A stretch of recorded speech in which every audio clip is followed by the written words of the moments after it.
Hey guys, welcome back to the channel, and in today's episode we are going to be finally tearing down the Ecotech.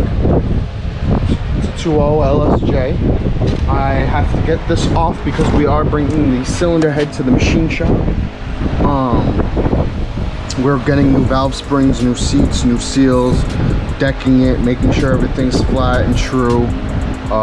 Maybe cams, or if not, in the future. So I got to take that off. So basically you got to take off these brackets, I got to take off the exhaust. First I'm going to start by taking off all the wiring because it's still on the motor when we took it out yesterday. Got to take the supercharger and the intake manifold off, a couple connections, the fuel rail. And yeah, so yesterday on that time lapse that we did, we finished getting it off. Basically we took the subframe off, which is over there. It's connected by a bolt here, one over there, down there, and then there's two underneath in these spots. Now a lot of times what happens is there's a little nut cage here, and that will break and spin this. And when this spins, you can't get the bolt actually out of it. Luckily my car's not really has a lot of rust on it, so I didn't have to worry about that too much. But on that side, the subframe bolt actually goes through the control arm, and it got seized in the bushing. So I got a new bolt for that. We're gonna be taking that out probably in a later video, but for right now I'm gonna focus on getting this apart and taking off all the wiring. Get back to you in a second.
Okay, now we got the wiring harness off. A lot of the connections sneak up through here and go through there. There's one that goes from the alternator down to the starter wire. Don't lose that. I took out the AC compressor lines. Then there's a bunch of intercooler pipes and stuff, tubes that you need to get out. And there's a couple grounds on the bottom of the transmission there. And then it snakes up. This is the oil pressure sensor. It comes up. There's the throttle body connector, and then the barometric air pressure sensor is up here. Where is it? Right here. Then you got one of the map sensors. You got the other map sensor on the other side. There's a couple connections like on the transmission.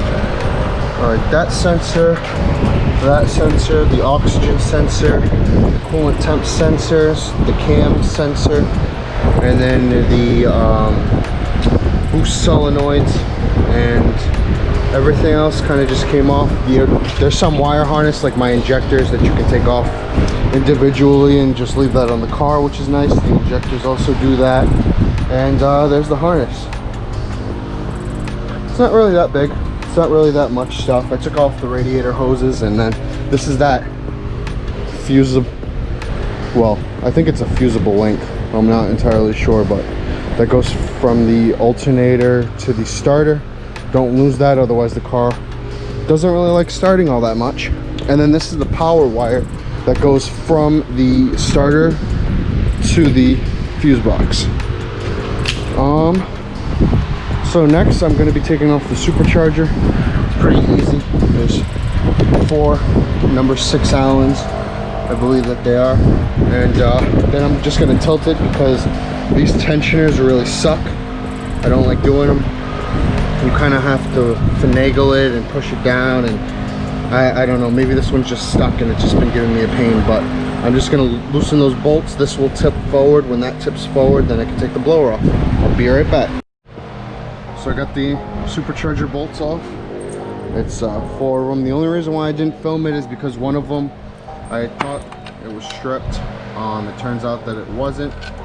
So, you know, that's a plus.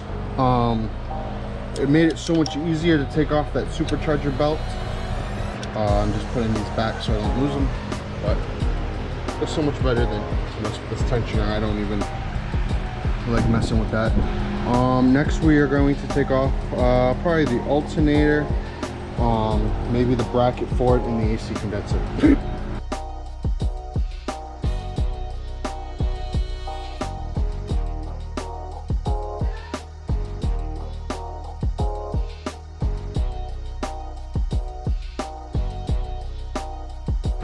Alright, I also ended up taking off, what you just saw there was the motor mount bracket.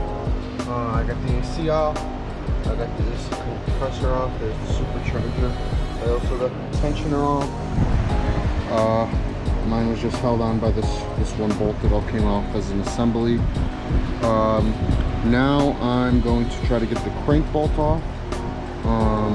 I'm probably going to mess with the intake manifold, which is these two, these 4 up top, and then there's one underneath here, I think, or maybe mine just not connected, which is probably the case. And I'm going to take off the exhaust manifold. Alrighty, time lapse time.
Alright, we got the intake manifold off, fuel rail off, got the front cover off. I needed a puller. I don't know if I put it on too tight. Last time it came off pretty loosely. And then I got the exhaust manifold off. So now we're going to pop off the valve cover and start taking out the timing chain and the cams.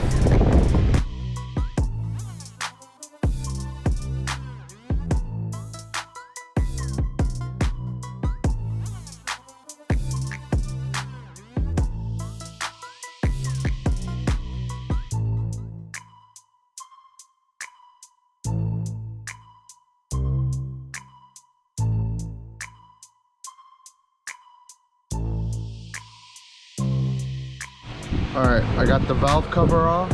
As you can see, it looks pretty good in there. And I got the coil packs and I just kind of moved them over to the side. They're clipped in, but I don't really want to mess with it right now. You want to, in order to take the timing chain off, you got to loosen up this tensioner. It should be a 32 millimeter. Behind this, there's usually a bolt. It's a 10 millimeter bolt underneath this Allen. I think this is an 8. Once you remove that, you'll see the bolt. But with me, I don't have that. I have the upgraded guide bolt from ZZ Performance. So this is all just one unit. Once I take that off, I'm gonna also want to take the balancer off for the balance chain assembly. Obviously take that all the way out, and then I am going to start to take off the chain. All right, see you soon.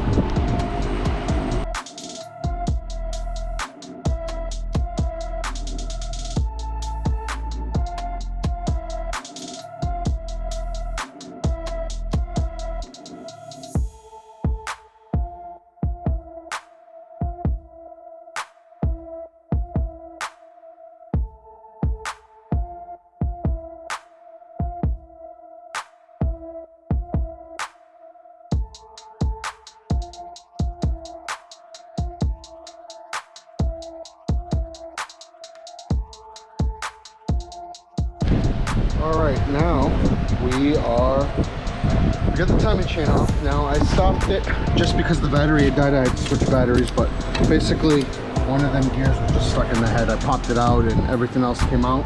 So as you can see, there's nothing else. There is this sprocket. I'm just gonna leave that in there for now. There's not really very important. If you need more in-depth videos on how to do the timing chain on these, or take it apart, there is a Cloys video that I will try to link in the description of this video, so that way you guys can go see how to take it out and install it and the proper torque specs and all that. Now I'm going to take out the cylinder heads. Now I have 1/2" head studs in this from ARP.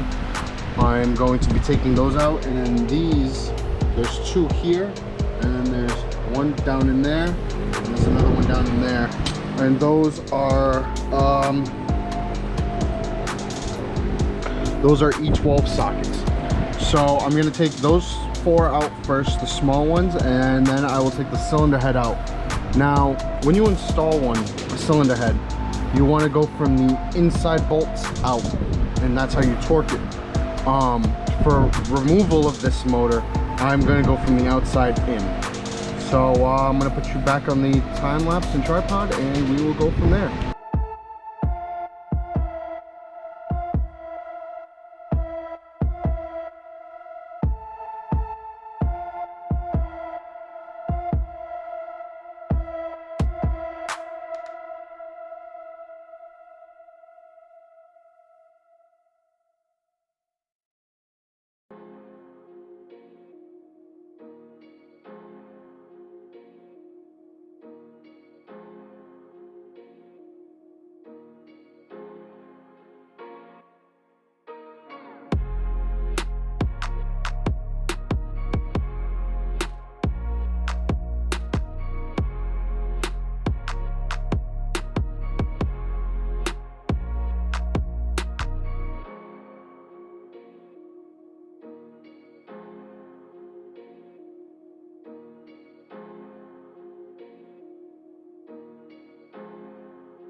And it's finally out.